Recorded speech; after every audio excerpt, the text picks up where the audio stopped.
Cette pathologie, elle occupe toutes les forces vives. C'est ce qui fait sa particularité. Il faut être tous ensemble plutôt synchro, c'est important. C'est vraiment un travail d'équipe.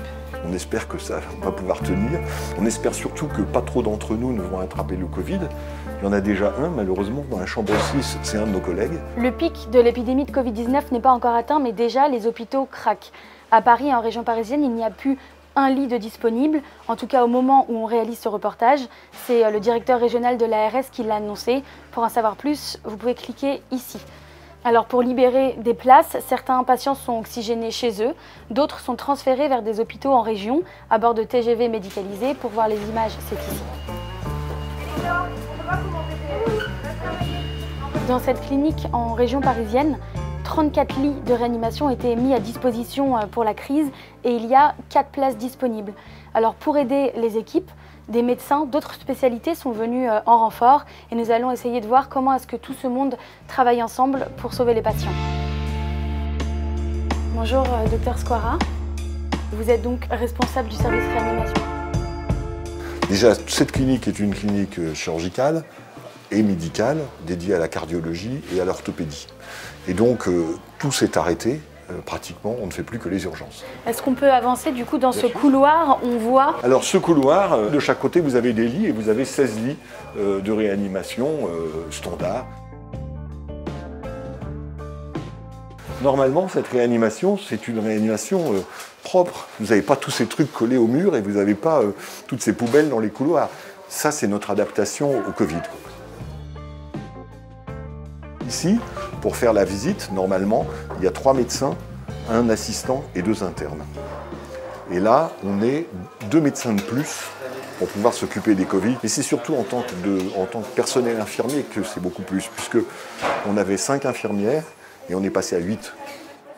En temps normal, Émilie Kouzma est infirmière au bloc opératoire. Elle a choisi de venir renforcer les équipes de réanimation. On arrive en renfort. Au début, on est un peu penaud parce qu'on se demande vraiment de quelle manière on va pouvoir les aider, mais effectivement, ça se passe bien, on est bien accueillis, bien reçus. Et puis très vite, ça se met en route, quoi. La formation se fait là sur le tard, on travaille ensemble en binôme. La pratique, l'observation, c'est important. Après, j'ai 20 ans d'expérience, donc des petites choses qui reviennent quand même. Un retournement de patients, ça sollicite beaucoup de monde. Donc il y a beaucoup de tuyaux et de câbles un peu partout, ils sont branchés de partout. Donc faire attention à ce que tout suive bien. Il faut être tous ensemble plutôt synchro dans cette manipulation, c'est important. C'est vraiment un travail d'équipe. En ce qui concerne les médecins, il a fallu que l'on coordonne les bonnes volontés. Dans cet établissement, il y a 200 médecins. Sur les 200, il y en a 198 qui se sont manifestés pour dire qu'est-ce que je peux faire pour aider. Le problème, c'est que vous ne pouvez pas prendre en charge une malade de réanimation si vous n'avez pas une assez grosse expérience en réanimation. Et vous avez également des renforts de médecins de spécialités différentes. Oui. Comment est-ce qu'ils sont encadrés? En ce qui concerne les autres médecins, il n'y a pas eu besoin de les coordonner. Vous imaginez bien que des orthopédistes, dont le métier c'est d'opérer le dos, ils n'ont pas besoin qu'on leur fasse un cours sur la façon de retourner les malades. C'est-à-dire que pour nous, c'est du pain béni. Je veux dire, on peut leur donner les malades les yeux fermés, on sait qu'ils vont être traités comme il faut. Et est-ce que vous avez suffisamment d'équipement? Je vais vous montrer l'équipement minimum. Cette patiente, elle a un masque Décathlon. Et donc, grâce à ça, on a évité d'utiliser un respirateur. Parce que la limitation, comme je vous ai dit, c'est les fluides dans les pièces et la quantité de respirateurs dont on dispose. Et si on n'a plus de respirateurs, on risque d'être pris par un certain nombre de malades qu'il faudrait réanimer et qu'on ne peut pas. Donc là, les Italiens, sur Facebook, ont communiqué sur ce type de masque, et c'est un chirurgien maxillofacial que vous allez rencontrer qui a pris sur lui de faire la pièce en imprimante 3D. L'idée que j'ai eue, ça a été, puisque nous on est au chômage temporaire, est-ce qu'on peut, avec les techniques qu'on a l'habitude d'utiliser, les aider? Puis je suis tombé il y a quelques jours sur ce qu'avaient fait les Italiens. J'ai donc demandé à mes confrères dentistes avec qui je travaille si c'était possible qu'ils impriment en 3D la pièce que les Italiens avaient créée. Si on a pu faire ça, c'est parce que beaucoup de gens qui étaient dans l'incapacité de travailler dans leur travail habituel on puisse mobiliser facilement, aider, avec l'envie d'aider. Et c'est une envie qui est commune à tous, aux soignants, mais pas que aux soignants. Et ça, c'est quelque chose qui est très sympa.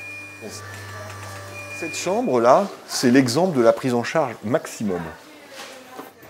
Le malade, il est assisté en tout. Il a une dialyse, donc il a un rein artificiel. Il a un ECMO, c'est-à-dire une oxygénation extracorporelle, c'est-à-dire que son poumon ne marche tellement plus que c'est une machine qui oxygène.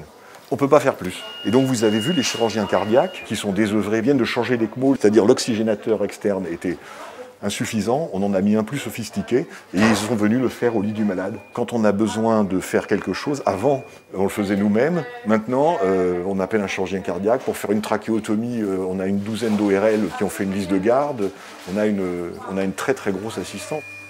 Vous avez déjà eu à vous adapter en urgence à une situation équivalente à celle du Covid? J'ai jamais connu un truc pareil, ni même pas approchant si vous voulez.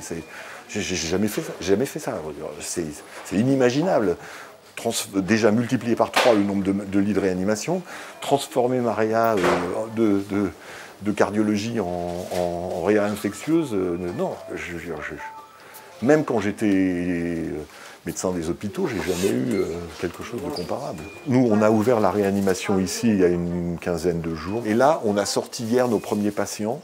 On en a sorti 2 hier. On en a sorti 2 aujourd'hui. Je pense qu'on va pouvoir en prendre 2 tous les jours et en sortir 2 tous les jours. Voilà.